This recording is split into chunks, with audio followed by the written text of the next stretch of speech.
Perjalanan gue kali ini memang sedikit unik. Ini adalah perjalanan mendaki gunung di mana gue berpapasan dengan tim evakuasi yang membawa jenazah pendaki yang meninggal di atas Gunung Gede. Simak ceritanya setelah ini. Jangan lupa subscribe channel YouTube gue, share dan like bila bermanfaat. Karena ada pelajaran yang sangat berharga buat kita, di mana kita harus mempersiapkan segala sesuatunya sebelum kita mendaki gunung. Oke, check it out setelah ini.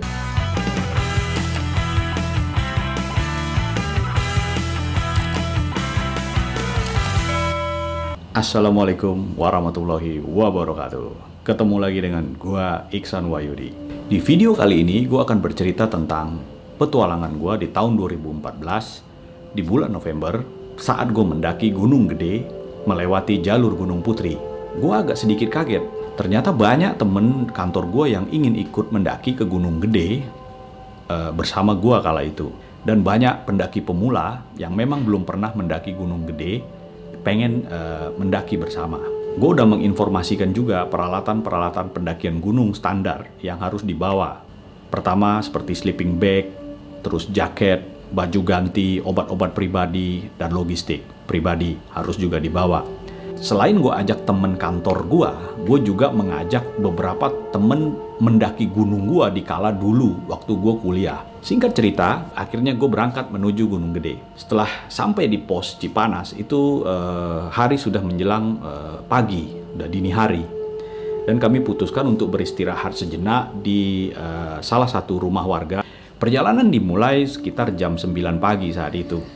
Mulailah kami mendaki dan menuju pos pendaftaran dahulu. Sampailah di pos pendaftaran, kami melakukan registrasi dan verifikasi data pendaki. Di ketinggian 1900 mdpl, akhirnya kami sampai di pos Legok Lenca. Legok Lenca ini adalah pos di mana ada gerbang Taman Nasional Gunung Gede Pangrango. Setelah perjalanan kami lanjutkan, tiba-tiba cuaca di Gunung Gede berubah menjadi sedikit berkabut dan mulailah hujan turun. Di kala hujan itu turun, gue melihat ada rombongan pendaki berjumlah puluhan orang. Dan gue melihat rombongan pendaki ini bukan rombongan pendaki atau orang yang biasa mendaki gunung. Terlihat dari bawaan, tas, keril, dan perlengkapan yang digunakan oleh para pendaki ini. Setelah 1 jam lebih gue ada di pos Buntut Lutung, gue melanjutkan perjalanan lagi. Hari sudah mulai masuk sore, perjalanan gue mulai, hujan pun mulai berhenti. Tetapi di tengah perjalanan hujan turun lagi. Dan akhirnya kami berteduh lagi. Akhirnya sampailah gue di pos Lawang Saketeng. Di situ gue sempat berhenti sejenak dan gue lihat ada yang jualan. Ada beberapa rombongan yang ikut bareng gue karena dia melihat gue membawa flysheet. Jadi saat gue berteduh, dia juga ikut berteduh bareng gue. Dan gue juga menyiapkan parafin untuk menghangatkan diri. Setelah dari pos Lawang Saketeng ini, gue dan teman-teman melanjutkan lagi perjalanan. Akhirnya sampailah gue di pos Simpang Maleber. Di pos Simpang Maleber ini kondisi masih hujan. Dan banyak rombongan yang ikut bareng gue. Akhirnya gue sampai di gerbang alun-alun Surya Kencana Timur. Terlihat temen gue udah menunggu di sana. Dia sudah mendirikan tenda. Ada 3 tenda yang sudah didirikan. Setelah beristirahat, keesokan paginya gue bangun. Akhirnya gue memasak di tenda. Tiba-tiba salah seorang temen gue yang balik dari puncak Gunung Gede mengabarkan kalau ada korban meninggal di alun-alun Surya Kencana Barat. Dan gue bertanya, kapan dia meninggal? Dan meninggalnya katanya tadi malam. Dan temennya tadi malam udah turun untuk memberitahukan ke pos kalau ada korban yang meninggal dan meminta untuk dievakuasi. Nggak lama, gue masih menunggu teman-teman gue yang lain untuk turun dari puncak saat itu. Tak lama, dari kejauhan, gue melihat sekelompok tim evakuasi menggotong jenazah pendaki yang dievakuasi dari alun-alun Surya Kencana Barat. Karena mereka habis menggotong, mereka beristirahat sejenak dan menaruh jenazah pendaki yang meninggal itu pas di depan tenda gue gitu. Dan mereka sempat beristirahat, ngobrol, dan menginformasikan ke gua dan tim untuk segera turun karena Gunung Gede saat ini dalam kondisi darurat. Di saat itu gue bertanya kepada tim yang mengevakuasi itu, kenapa pendaki ini bisa meninggal. Kronologisnya adalah saat di tengah malam sampai di Surya Kencana Barat, mereka lagi bercengkrama, lagi ngobrol bersama teman-temannya. Tiba-tiba si korban ini, si pendaki ini tidak sadarkan diri, akhirnya meninggal.